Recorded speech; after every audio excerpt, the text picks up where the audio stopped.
Put your hands together and give a warm welcome to Vaughan Rivett. Thank you very much. Let's just check that I'm on. Can you hear me all right? Am I on? Excellent. Yes, wow, what a life we have, eh? Change. Change just happens in an instant, in a flash. We're forced into different situations that we weren't expecting or anticipating. You know, over the last 2 or 3 years now, we've experienced change because of this terrible thing called COVID-19. Yes, somebody had to mention the COVID-19 word, and I'm sorry, it had to be me. Anyway, I was over in Malaysia working on a large contract, and as I was flying back from Malaysia, heard all of this news that COVID had now kind of entered into most countries around the world. I got back to New Zealand, and I got put into quarantine at home. The Prime Minister said, if you've been out of the country, you need to go and quarantine for 10 days. Wow, my life changed. And things went mental. You know, overseas meetings changed into Zoom meetings in a bedroom in my house. And our behaviours started to change. You see, we could go from one Zoom meeting to another Zoom meeting, to another Zoom meeting. In fact, we could Zoom all day long. Reminded me of my mother when I was a kid. She used to Zoom around on her broomstick. Anyway, getting back to it. All of this change meant that so many behaviours kind of evolved. And I found that my colleagues and I were working longer and longer hours. No longer did we have to drive into work and enjoy the drive along the Auckland motorway. Loved it every day and got to unwind on the way home, going along that motorway. And we're going along. No, we didn't have to do that anymore, but we could do something else. We could just start working earlier and finish working a little bit later. I ended up working 90 hours a week in and week out. I was a high performer, but people went a bit stir crazy in the business. And ultimately, I ended up being diagnosed as having depression, and I had to leave that job. What do you do when you have depression and you have to leave a job that you love? Where do you go from there? I've got an idea. I'll start a business in a pandemic. Why not? Perfect time. So I decided I'd start a business during this pandemic, getting onto Zoom, talking to people all around the place. An interesting thing happened because I was given a lot of people to support me. And I had a psychologist and a psychiatrist, and I still don't know what the difference is. But I think I was talking to the psychiatrist and I said, I've got a dirty little secret I need to share with somebody. Do you mind if I share with you? And she's like, sure, go ahead. Like, what could surprise her, right? I said, at night time, I have insomnia and I just can't sleep because of the depression.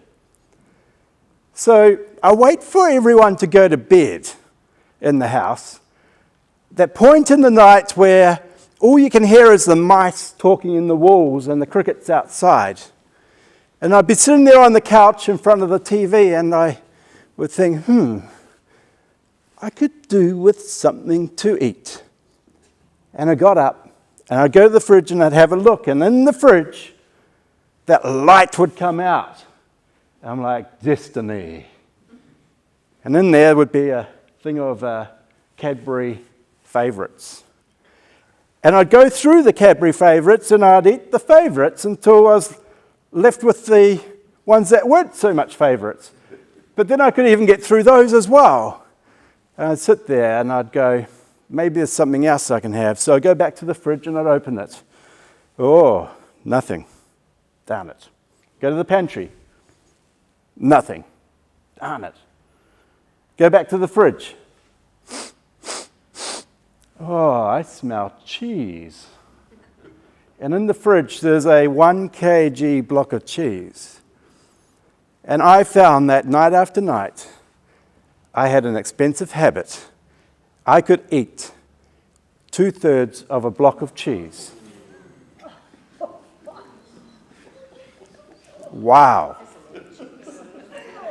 So the good thing is that my psychiatrist said, you know, Vaughan, you're not by yourself. There are other people like you. I'm like, really? And she's like, yes. She said, there's an organization I want you to look up on the internet and I want you to go along to some of their meetings. And it's kind of like AA. Do you know AA, Alcoholics Anonymous? Yeah? Well, I also learned that there's like NA, which is not applicable. Oh, Narcotics Anonymous. And then there's also OA, Overeaters Anonymous. I thought, wow, okay. I'll be bold and I'll go along, and look at that, all of their meetings are on Zoom. You know, it's really interesting because with Zoom we've got all of these habits that we've created. So there's the hand clap, right?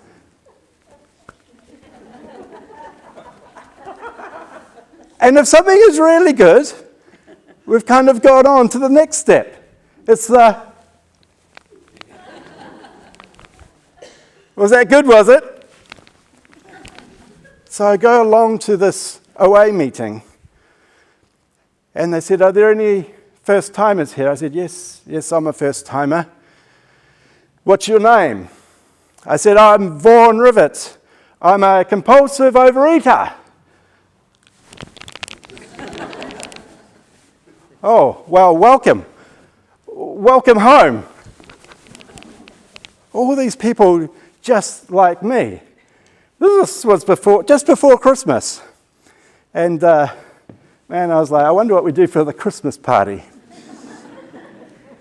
But it was interesting listening to them because all this talk about food, you know, with alcohol, you can give out alcohol, but food you can't give up. You've still got to eat. And anyway, this lady shares and she says, I've been abstinent for a week. I'm like, oh my goodness, a week of no food. Another lady later on says, I've been abstinent for 30 years. I'm like, you're joking. Another person says, last night I relapsed. I'm like, what, you had dinner?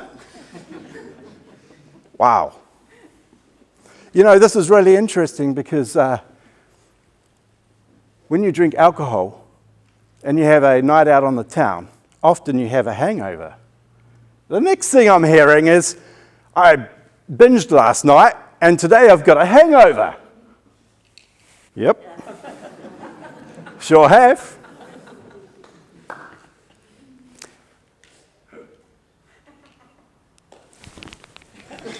Sorry, I just had to do that. Anyway, as time went on, starting a business during a pandemic has its challenges. And one of the things that I found is that the cash wasn't coming in so fast, not as fast as I wanted it to. So I had to find a side hustle. Anyone got a side hustle?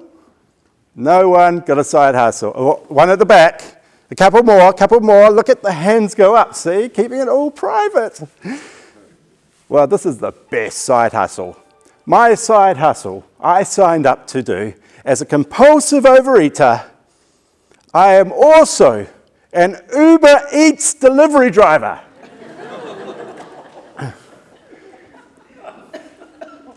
I spend a lot of time making money on K Road. K Road is the place to be if you're an Uber Eats driver. There are so many restaurants along there. I know all of the restaurant owners. I know most of the homeless people by name. They know who I am. I make it my priority to learn what makes people tick. What do they dream about? Anyway, one day I was in a restaurant and I looked out the window and I could see this lady walking along the street. And she was naked from the waist down.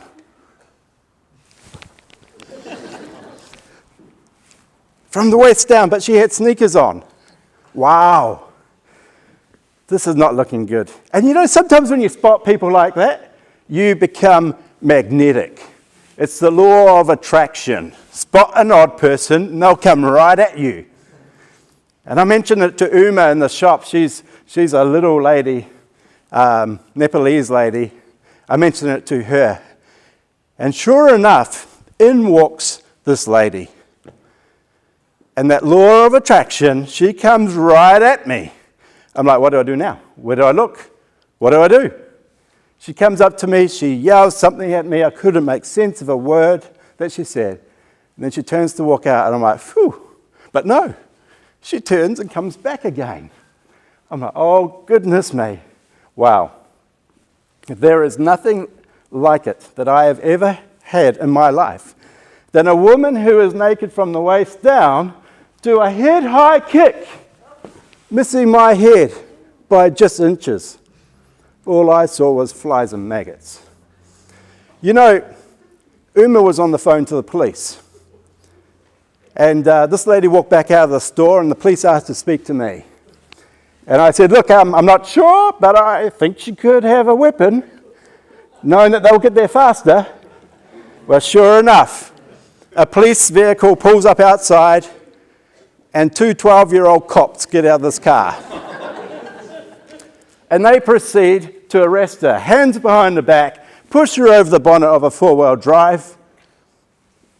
One arm becomes free. She turns and she smashes one of the police in the head. He goes out cold.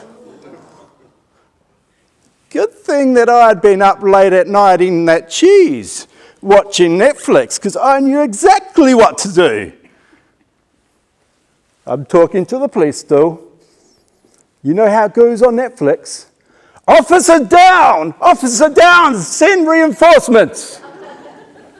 Next thing I knew, there were police cars coming from absolutely everywhere. They arrested the lady. They took her away. She's been in jail since January, facing charges of up to 3 years of imprisonment because of it. You know, ladies and gentlemen, change can happen just like that. Change happened for that lady just like that. She was free and she was no longer free. Change happened for me with my job and what I do, and there are things I'm doing now that I never thought I would be doing. But we need to embrace change as it comes.